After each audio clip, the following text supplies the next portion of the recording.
I'm the very first person going to the college. I come from a very rural area village, and there's only one elementary school in my village. There is no junior or senior high school, and most of the people work as farmers.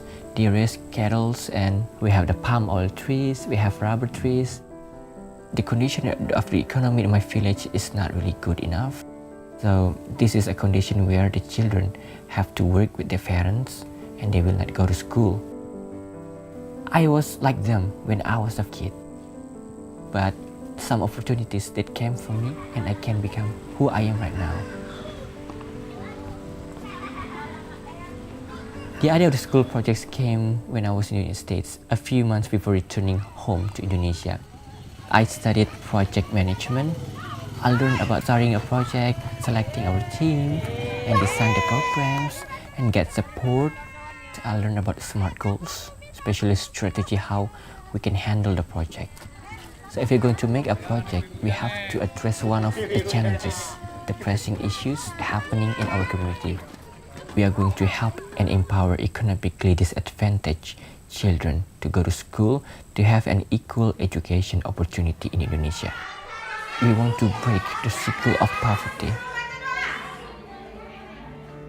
Now the school project has 4 programs. The first one, we have a free kindergarten school. The parents of these children, they cannot afford for the tuition fee, they cannot buy the school uniforms. We give funding for all of the children so they can go to school for free and have school supplies, and also we hire the teachers. And the second one, we have a reading house where we provide books and free materials for the children, for the young people to read, because the level of literacy issue in our village and also in Indonesia is very low. And then the third one, we have a fostering program. So far we have 5 children that we financially support them until they graduate from senior high school. They have to buy the uniforms, shoes, school supplies, but we also give them motivation and mentors to have a scholarship until they can go to university. We want to make them a kind of like a role model for the village. One of our fostering children is Ayu, and we are very proud of her because in the last semester she gets the first rank, the highest rank in her school. She wants to be a teacher because she wants to make a difference in the village, because she believes that education can change the whole life of a family. The last program is about distribution of school supplies to a very rural area. So every kid got a school bag, 10 school books, and then 4 pens, 4 pencils, a ruler, and 2 erasers, and 1 sharpener. When we distributed the school supplies, I personally felt this is what human beings are created for, to help each other. Because we have access, we have resources, it's one of our responsibility to help them.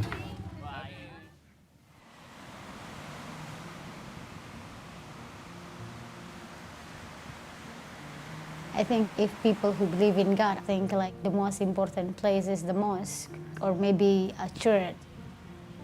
But I think church, mosque, and library actually, they are kind of the same.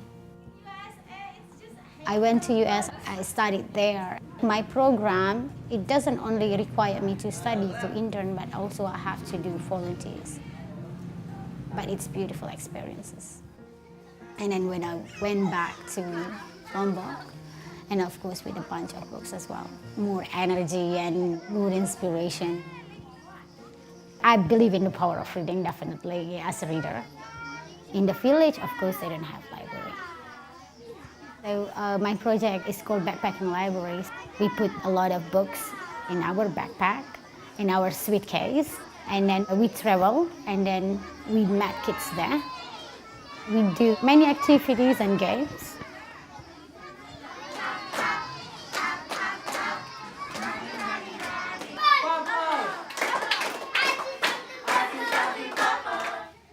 I partner them and they read together, especially the bigger one, the younger one. And then we do have self-reading. In Bahasa Indonesia, we don't really read in mind. We call it read in heart. We talk about what they like about the books, what maybe something that they want to change if they were like the writer, because I want them to be brave, like it's okay if you disagree with the writers. So backpacking library focus to build up the student and the kids' interest for reading. I didn't have a book when I was young. My mom is a single parent. She has like 5 kids. My mom doesn't have extra money for books, especially for reading books. I think most parents as well, like maybe they think books are not food. You can't survive. You can't eat books. If I want to buy a book, usually I have to skip my lunch. So when I was in high school, so I have to skip about 2 weeks lunch to get 1 book. I think like most students, they have book, but then it's not reading book. It's a textbook. Before I give them like books to read, I always first I read for them. They will like pick up the book, and then once they finish 1 book, then they just get another book. It's to hook them to go deeper, and I believe when they grow up, they will read more, and then they will be words eater. Sometimes the kids will say, "Will you come back again next week?"